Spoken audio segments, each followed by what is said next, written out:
What is up, you guys? This is Mini Superheroes Today. And today we're going back to 2014 to take a look at the DC Comics Superheroes Tumbler set based off of the Dark Knight Trilogy.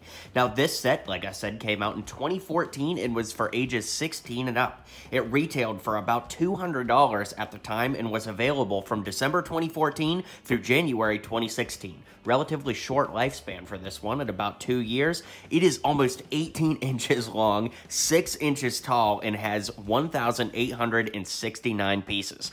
Now, of those, we do get 2 minifigures as well, both of which are exclusive. One is a Batman from the first Batman film, Batman Begins, and the other is Heath Ledger's Joker. We'll take a closer look at those in a minute, but this was a LEGO store exclusive, so on top of being very desirable, you also couldn't just walk into any store and get this. So today, we're going to take a look and see if it was worth $200 then, or if it's worth the $275 plus that it goes for now. So strap in, hit subscribe down below, and let's take off into this review. So up first, we of course have those minifigures that a lot of people want this set for. I mean, the set is cool in its own right, but 2 exclusive Batman figures are always going to be popular. Before we get to those, we do get a nice sticker that goes on this large piece here that actually has some facts about the real Tumbler, you know, the one in the universe, if you will. So pretty cool to read those. You can see it's a pretty solid construction for this stand here, and it's cool because, you know, you could put this on like a minifigure display or, of course, with the actual Tumbler itself.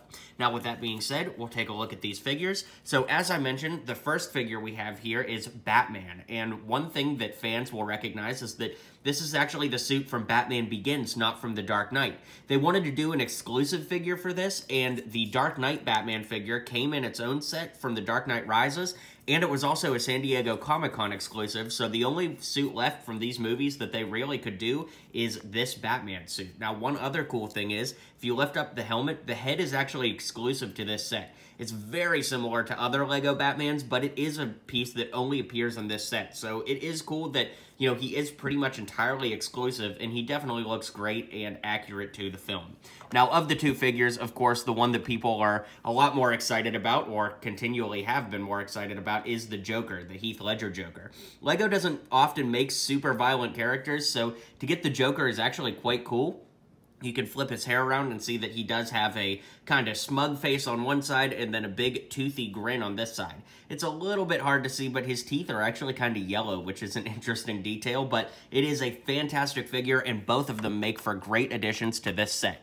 Speaking of this set, let's go ahead and start taking a look at that now. Now, as mentioned before, this set is absolutely huge. It's almost 18 inches long and almost 6 inches tall. It is an absolute unit and just a tank of a build. Look at these big double tires. Now, interestingly enough, it's actually a pretty weighty set, too. You can see if I pick it up, it does have a little bit of weight to it. The wheels all do spin, which is nice, but one thing I'll say is there's not a lot of play features to this. Lift it up so you can see the underside there, but there are not really a lot of play features. This is definitely designed for adult or at least more mature collectors. I mean, obviously, again, those move. There are windshield wipers on the front that move. I mean, that's not that exciting. But one thing I'll say is it's actually a pretty flimsy set. Like, those windshield wipers come off very easily. These angled pieces all move and can get kind of contorted pretty easily. You know, it's a sturdy build in that it's not going to fall apart while it's sitting on the shelf, but as I said, it's not designed for high play. As far as play features are concerned, really the only thing there is to do is to lift up these roof panel pieces right here, and that'll give you access to the inside. So let's adjust the camera and take a closer look at that. Alright, so I'm going freehand with the camera here because the angle is so weird. It's another complaint I have with this set. Even though it's a great display piece, it is difficult to see all of the amazing detail on the inside. So you can see we have a sticker there that says Intimidate from that scene in The Dark Knight. Of course, we've got some targeting systems there. We've got a little throttle in the middle here, which is quite cool.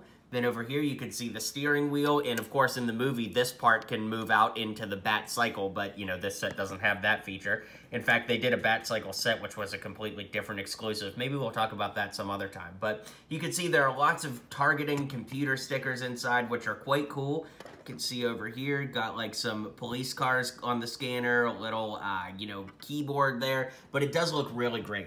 If we move the camera this way, you can see that there are 2 seats inside, but this isn't really built to minifigure scale or anything. It's really just its own model. It's its own thing, and it is very cool. Now, moving to the back here, you can see that there are some big turbine pieces back here. I love what they did to build the shocks here. They're not functional, but they do look cool. And then, of course, you can see there's some detailing on the inside there, and it does look really great. So let's zoom out, and I'll give you my final thoughts on this massive set. Alright guys, well I hope you enjoyed this review. If you did, don't forget to hit like and subscribe. And now it's your turn. Drop a comment below, let me know what you think of this set, and be sure to hit like and subscribe on the way out, like I said before. You know, sometimes repetition is a good thing.